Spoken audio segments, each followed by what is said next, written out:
Bonjour tout le monde. La colère, un iceberg cachant des profondeurs de souffrance gigantesques. Je ne veux pas, mais elle me suit quoi que je fasse, c'est hors de mon contrôle. Je m'emporte et elle prend le dessus. Dans cette vidéo, on discute des différentes formes de colère passive et des impacts dans notre vie et sur la vie de ceux qui nous entourent. Je m'appelle Tania Gilbert. Je suis provocateur de changement, coach en connaissance de soi, infirmière clinicienne spécialisée en santé mentale, officier retraité des Forces armées canadiennes. La colère en soi, c'est une émotion légitime comme tous les autres sentiments. Mais pourquoi certaines personnes vont réagir plus que d'autres? La pierre angulaire de ce grand défi, c'est de trouver cette source qui mène à ce sentiment de colère qui est nuisible pour vous et pour les autres.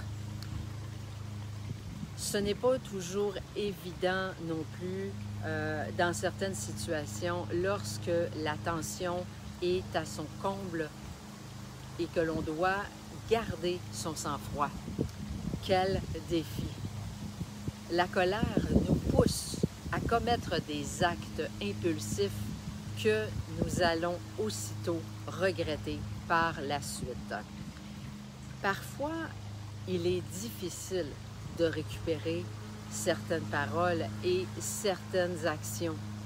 Le mal est fait et nous savons que la colère nous enlève toute objectivité face à une situation. C'est comme si je vous disais de vous regarder devant un miroir, la lumière fermée. La colère partage le même reflet. On n'y voit absolument rien. Elle nous rend sourds, muets et aveugles. Au fil du temps, on va développer notre conscience en fait dans un mode d'activation-réaction et on va se mettre sur le pilote automatique. Alors à chaque fois qu'on va ressentir cette émotion de colère, on va s'enligner avec ce mode-là pour agir. Être bien outillé ne rendra pas non plus la situation plus facile puisque ça demande une énorme maîtrise et beaucoup de contrôle. Mais par contre, ça change la manière de les vivre. Ça devient plus supportable. On va sortir de cette énergie-là beaucoup plus rapidement. On va mieux accepter et on va éviter de fuir parce que ce que l'on fuit nous suit.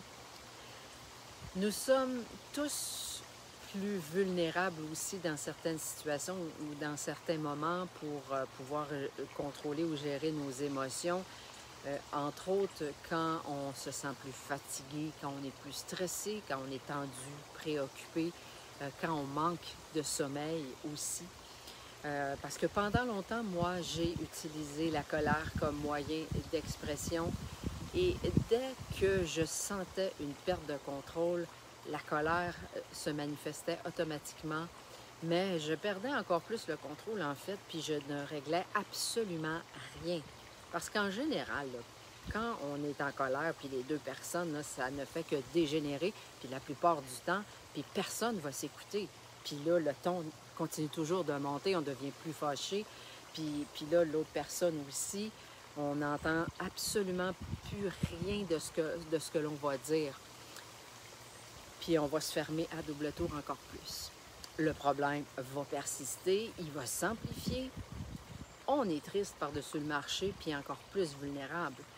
La colère là, provoque en plus des pertes d'énergie considérables. Puis c'est long récupérer après de cette mise en colère. Avec le temps, j'ai appris à m'exprimer sans laisser la colère prendre toute la place. Le fait d'avoir aussi une meilleure connaissance de moi-même, avec une base beaucoup plus solide, avec mon cercle émotionnel, donc j'ai trouvé un meilleur équilibre. j'ai appris que aussi, je savais quelles situations qui viennent me chercher encore plus que d'autres et qui faisaient partie, là, en fait, de mes blessures. C'est pourquoi j'avais développé ce mécanisme de défense pour m'exprimer. Je n'avais pas appris à nommer les choses, donc les sentiments tels que le rejet, l'insécurité, le mensonge, la trahison, l'injustice. Donc la colère était parfaite pour neutraliser cette souffrance. Mais après avoir mis de l'ordre dans tout ça, cette colère s'est grandement apaisée par elle-même. J'utilise maintenant encore la colère, oui, comme tout le monde, mais dans un cadre qui va être beaucoup plus approprié et plus équilibré. Je peux voir plus rapidement aussi ce qui ne va pas, puis de se mettre en mode solution pour voir qu'est-ce qu'on peut faire. Et je ne prends plus non plus, surtout sur mes épaules, le comportement, les attitudes et les opinions des autres. Rester en contrôle lors d'une situation de colère, c'est vraiment, vraiment très valorisant. Puis elle évite de faire grossir une butte en montagne bien souvent. La résolution de problèmes, bien, ça permet tout simplement d'avoir avec plus d'ouverture puisque la colère, elle, ce qu'elle va faire, c'est d'amplifier la gravité des situations. Elle va mener nulle part. Donc, mais ça serait vous mentir aussi là, en vous disant, là, bon, je vais vous donner quelques petits trucs, puis ça va mieux aller. Non, non, c'est beaucoup plus complexe et plus difficile que ça et ça demande beaucoup de travail. Mais en premier lieu, il faut l'explorer, cette colère-là. Il faut la comprendre. Il faut mettre le doigt sur le bouton rouge qui nous fait sillonner dans cette direction comme moyen chaque fois qu'on va se sentir perdre le contrôle. La gestion d'une émotion, bien, ça a une origine, puis apprendre davantage sur la colère qui est nuisible à notre bien-être, bien, il faut en prendre conscience, puis c'est quoi qui nous affecte et pourquoi. Parce que c'est ça qui va faire, puis qui va permettre petit à petit de prendre la voie vers la transformation. Mais il y a différentes manifestations aussi de comportement, de colère, qu'on ne pense pas que ce soit ça, mais en fait, c'est une façon masquée de démontrer sa colère. Bouder, être passif devant une situation qu'on va refouler, puis on va rester en silence sans rien dire. Celle-là n'est pas facile. Parce que, puis, tu sais, sans donner d'explication à l'autre. L'agressivité passive va provoquer la personne, puis en plus, elle va rester calme, puis tout en souriant. Oh mon Dieu, celle-là, là, c'est la pire, puis c'est elle qui vient chercher le plus, je pense.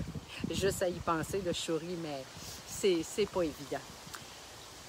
Une personne entêtée ou ici ou rigide, alors c'est vraiment là, de favoriser là, des réactions plus saines par le biais des techniques du stop.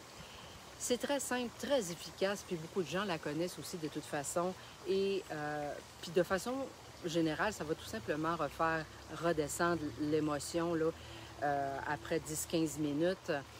Je l'utilise, cette technique-là, depuis longtemps, puis ça donne vraiment là, des résultats très positifs pour se sentir mieux après. Mais il y a des gens qui vont avoir une colère qui va être plus élevée, donc il se peut que ce sentiment de colère se poursuive par la suite, même en utilisant la technique. Alors la personne va entretenir ces pensées de rumination-là qui vont occasionner une plus longue période d'émotions négatives, donc avant de retrouver son calme. Alors le S signifie sécurité, donc s'arrêter, arrêter la situation, quitter la pièce ou de mettre fin à tout ça. Le T pour le temps, marquer un temps d'arrêt pour respirer, se concentrer sur les inspirations et sur les expirations. Le O, observer ce qui nous entoure, donc va tout simplement mettre notre focus et notre attention sur autre chose que nos pensées et sur la colère. Le P, penser à une réponse appropriée à la situation une fois que la colère va être redescendue et se mettre en mode solution. Quels sont les dessous de la colère? Parce que quand quelqu'un se met en colère, c'est quoi les autres sentiments qui vont accompagner cette colère-là? Donc souvent, la peur va nous mettre en colère la tristesse, l'anxiété, la déception, la honte, la culpabilité.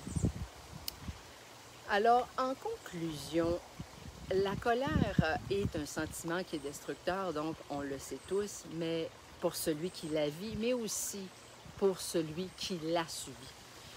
C'est un sentiment, c'est bénéfique à explorer pour aller comprendre ses origines. Parce que tout est possible pour celui qui a le courage d'y faire face. Parce qu'on se sent mal à l'intérieur, on ne sait pas comment gérer les situations, on ne sait pas non plus comment les exprimer avec des mots. Alors, on devient explosif. Mais vous avez le pouvoir de changer les choses. Alors voilà, si tu as aimé le contenu, je t'invite à cliquer j'aime ou tout simplement laissez-moi un commentaire. Il me fera un immense plaisir de pouvoir répondre à vos questions. Tu penses que ça pourrait intéresser quelqu'un de ton entourage? Alors, je t'invite à partager le lien. Ça t'intéresse d'en connaître davantage? Et alors, tant mieux, ça me fait un immense plaisir. Tu peux venir te joindre à ma communauté Facebook pour ne rien manquer de toutes mes publications et des annonces à venir. Tu peux également t'abonner à ma chaîne YouTube. Tu veux découvrir un autre sujet fort intéressant qui touche plus de 200 000 Québécois chaque année.